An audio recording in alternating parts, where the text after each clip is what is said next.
Vê essa reportagem, por exemplo. Ela gosta da sensação de poder. Bill Ackman, que é um bilionário doador de campanha, criticando a decisão de manter o Joe Biden na corrida. Tá aqui, ó. O bilionário Bill Ackman, que supostamente doou centenas de milhares de dólares para os democratas como Obama, Chuck Schumer, criticou a Jill Biden por ela se recusar a tirar o marido da disputa. Porque eles estão abraçando. E tem muita gente, a mídia inteira está pedindo essa mudança. A mídia inteira está pedindo essa mudança. E muita gente já está lançando essa eleição a fundo perdido.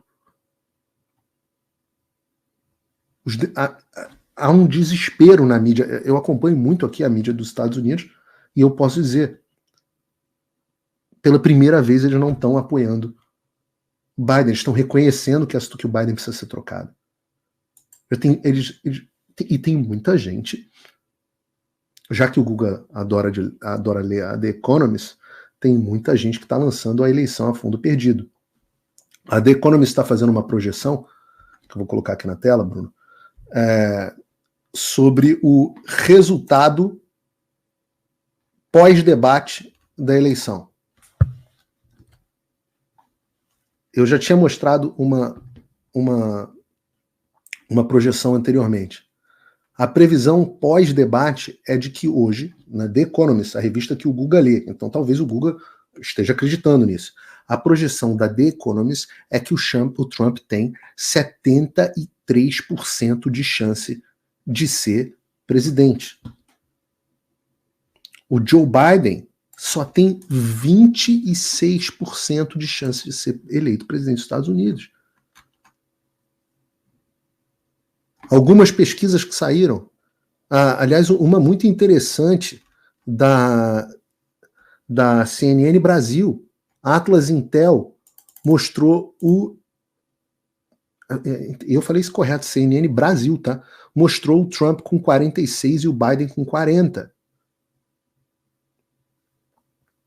Eu vou dizer para vocês, a TIP Insights, que é um instituto que eu mais confio, depois você procura um TIPP, foi o único recente que fez uma pesquisa onde o Biden aparece na frente, mas aparece, e eles acertaram em 2016 e acertaram em 2020. Mas eles botaram o Biden 1 ponto percentual na frente. E eu sempre digo a vocês que não é exatamente assim, mas em média os democratas precisam vencer com mais de 4 pontos a eleição nacional por conta do sistema do colégio eleitoral para eles levarem a eleição.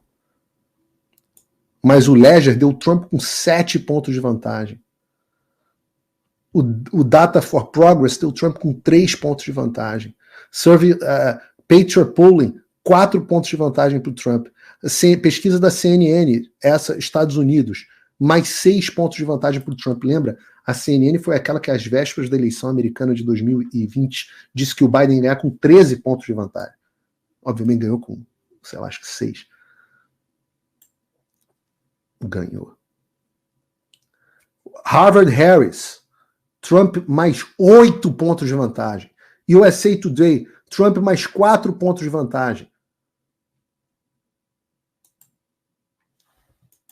E se o Biden não for candidato, alguns de vocês podem estar perguntando, esse é um problema, porque todas as pesquisas mostram que qualquer um dos outros candidatos, o Gavin Newsom, etc., qualquer um dos outros candidatos continuaria perdendo para o Trump. Opa, desculpe interromper o seu vídeo, mas desde 2022 eu continuo com as contas bloqueadas e o passaporte cancelado pelo Xandão. Se você aprecia o meu trabalho e tudo que eu faço pela liberdade de expressão, tem um lugar onde você pode se tornar meu apoiador com uma pequena quantia por mês. Acesse www.paulofigueiredoshow.com e torne-se meu apoiador, e aí você vai receber conteúdos exclusivos e desconto nos meus cursos. Ou então você pode se tornar meu patrono Gold e passar a me pautar, tem reuniões comigo, você entra para o meu grupo de WhatsApp, que eu uso sempre. O link para tudo isso está aí na descrição. Por isso que o Nate Silver, que é o estatístico famoso da esquerda, tem aquele site 538, ele que é da Disney, né? Ou seja, um cara bem de esquerda, faz muito parte de predição de aposta de futebol, etc, etc, só que ele é bem de esquerda, ele também... Que porcaria, por algum motivo esse ar-condicionado sempre desliga no meio do programa. O Nate Silver também está dizendo que o Trump tem mais de 70% de chance de vencer as eleições. Daí veio a decisão da Suprema Corte, dizendo que o Trump era imune a crimes, eu vou simplificar aqui a ideia, a crimes supostamente cometidos enquanto era presidente, não poderia ser processado, como era uma decisão já, um entendimento já antigo, que o presidente tinha a imunidade presidencial, uma discussão antiga, a Suprema Corte só foi clara dizendo quando que ela se aplica ou se não se aplica. Aliás, eu queria ter comentado no programa de hoje, mas não vai dar tempo, sobre a Suprema Corte com várias decisões importantes, a decisão da Chevron, que tirou o poder do Deep State americano, decisão das redes sociais, que volta a discussão nos estados se as redes sociais vão poder ou não tirar pessoas sem justificar, fazer shadow ban, algo que vai me afetar especificamente porque eu estou na Flórida. Eu queria comentar várias dessas decisões, mas não vai dar tempo no programa de hoje. Mas o importante é que o Trump, vários dos processos que a esquerda tinha a expectativa de mandar o Trump para prisão, para ser condenado, etc, etc, morreram. Morre o processo do 8 de janeiro, morre o processo dos documentos presidenciais, morre o processo da Geórgia. Não necessariamente morrem, mas se tornam muito difíceis. E hoje mesmo saiu que a decisão, a sentença que poderia mandar o Trump para prisão, antes mesmo dele ser nomeado candidato republicano, já avisaram que essa sentença não vai mais acontecer antes da convenção. O que está ficando claro é que barrar o Trump não vai rolar, como eles barraram o Bolsonaro. Sempre digo, né? O Brasil e os Estados Unidos têm o mesmo vírus, mas os sistemas imunológicos são diferentes. E eu vou dizer para vocês que eu nunca tive tão otimista com a eleição do Donald Trump. E eu vou dizer para vocês por quê. Porque eu estou vendo a esquerda desesperada. Eu estou olhando e estou vendo o pânico deles. Eles estão em pânico. Eles não sabem o que fazer. Se o Biden quiser se manter candidato, ele será candidato. Isso vai gerar uma crise dentro do partido. Porque não são só eleições presidenciais. Você tem eleição para governador, você tem eleição para o Senado, você tem as eleições estaduais, você tem as eleições para os deputados. E o mau desempenho do presidente vai carregar o Partido Democrata para o fundo do poço. Significa que são enormes as chances dos republicanos fazerem o que a gente chama de baba, cabelo e bigode, que é a presidência, o Senado e a Câmara. E o que vai acontecer com o Brasil diante desse cenário, eu pergunto para você.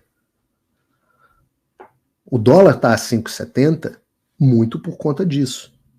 Eu explico para você. Câmbio é fluxo e expectativa.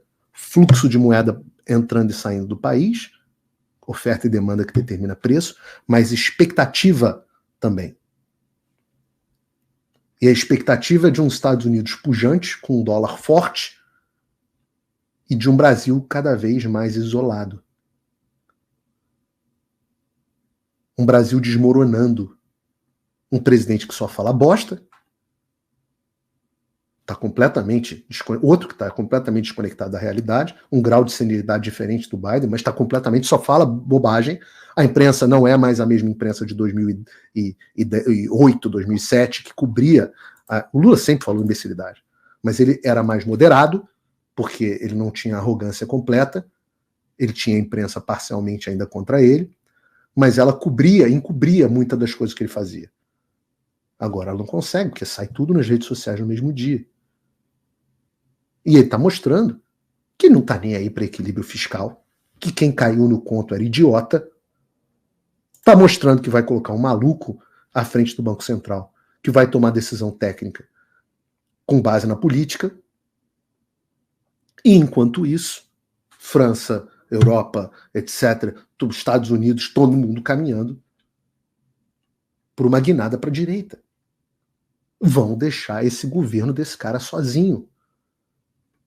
O Brasil vai cair no colo da China. As sanções vão vir contra a ditadura brasileira, tá na cara, é evidente a essa altura do campeonato. Se você não acreditou até agora, com todos os sinais, eu lamento. Eu ainda acho que o mercado financeiro ainda não percebeu o tamanho da jeba que vai entrar com as sanções contra o Brasil. E aí?